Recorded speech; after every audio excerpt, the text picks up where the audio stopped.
6 Things About Islam. In the words of Swiss journalist and author Dr. Roger de Pasquier, the West, whether Christian or de-Christianized, has never really known Islam. Ever since they watched it appear on the world stage, Christians never ceased to insult and slander it in order to find justification for waging war on it. It has been subjected to grotesque distortions, the traces of which still injure the European mind.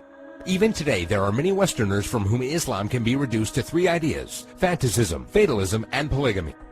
Of course, there does exist a more cultivated public whose ideas about Islam are less deformed. There are still precious few who know that the word Islam signifies nothing other than submission to God. One symptom of the ignorance is the fact that the imagination of most Europeans, Allah refers to the divinity of the Muslims, not the God of the Christians and Jews.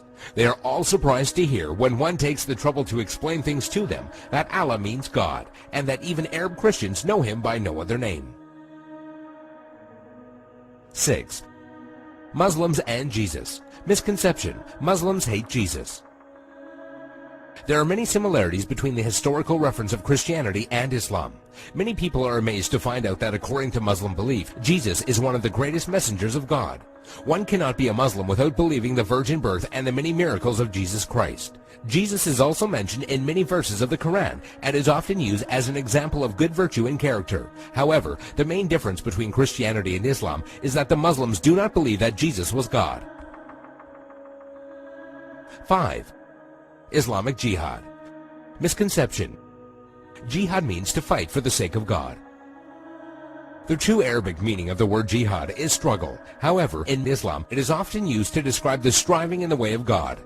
There are many forms of jihad, but most important ones are jihad al-nafs, jihad against oneself, jihad bil-lisan, jihad by being vocal, jihad bil-yad, jihad by using action, and jihad bis-sayf, jihad by using the sword. Each jihad is ranked differently, and it was reported that Muhammad returned from a battle and said, "We have returned from the lesser jihad, going into battle, to the greater jihad, the struggle of the soul." This means that a Muslim struggling against himself and his soul is more important than the jihad of going into war. Another misconception is that only when a person dies in war does that person become a martyr. This is, however, false, and it is believed that anyone doing anything for the sake of God and is killed becomes a martyr. A person who dies while performing pilgrimage in Mecca, a woman who dies while giving birth, or even someone who dies in a car crash while he was on his way to the mosque are all considered martyrs. 4. Muslim savages. Misconception: Muslims are savages and barbaric during war. Quite the contrary. When it comes to the conduct of war, there are 8 rules that every Muslim army must obey. 1. Do not commit treachery. 2. Do not deviate from the right path. 3. Do not mutilate dead bodies. 4. Do not kill children. 5. Do not kill women. 6. Do not kill aged men. 7. Do not harm or burn trees. 8. Do not destroy buildings.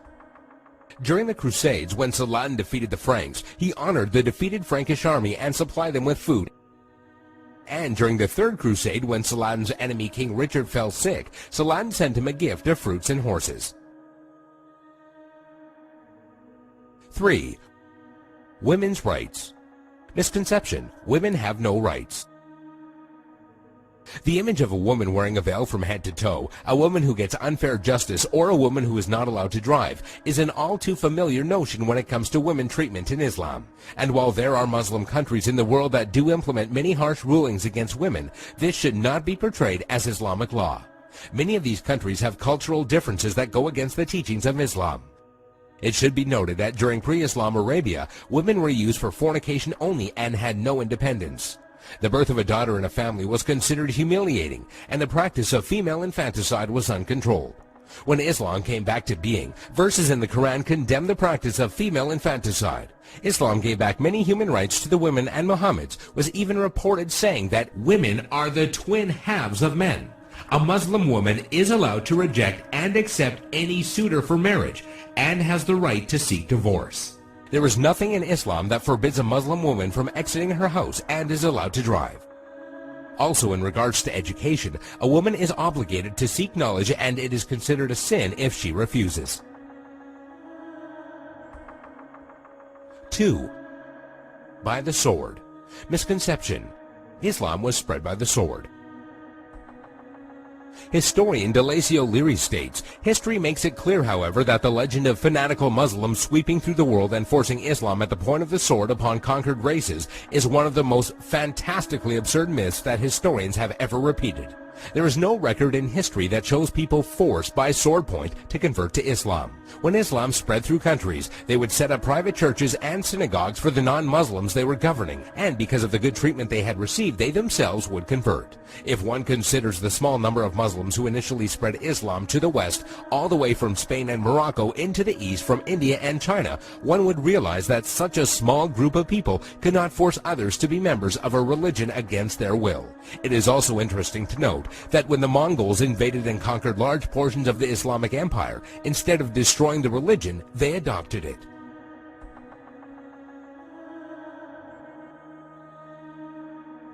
One, Islamic terrorism.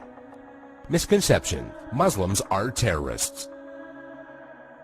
This is by far the biggest misconception of Islam, given unfairly by stereotyping and the public image that the media gives. Has anyone else noticed how when a specific group of people attack another group of people, it is labeled as a hate crime, but when a Muslim opens fire on anybody, it is quickly regarded as terrorism? Many political dictators and officials or extremist groups use the name of Islam as a strategy to garner followers and attention when many of their practices go against the true basis of Islam. The media has also portrayed Islam as a cult or a club where if you join you become a terrorist, and that is now part of your agenda. However, all over the world people practice Islam in the true form and use it as a way of life. There are many verses in the Quran that go against the idea of terrorism. Some of these verses include, "Fight the way of Allah, those that fight you, but do not transgress limits, for God does not love transgressors." This basically means do not fight except in self-defense, and even in doing so, do not go beyond defense.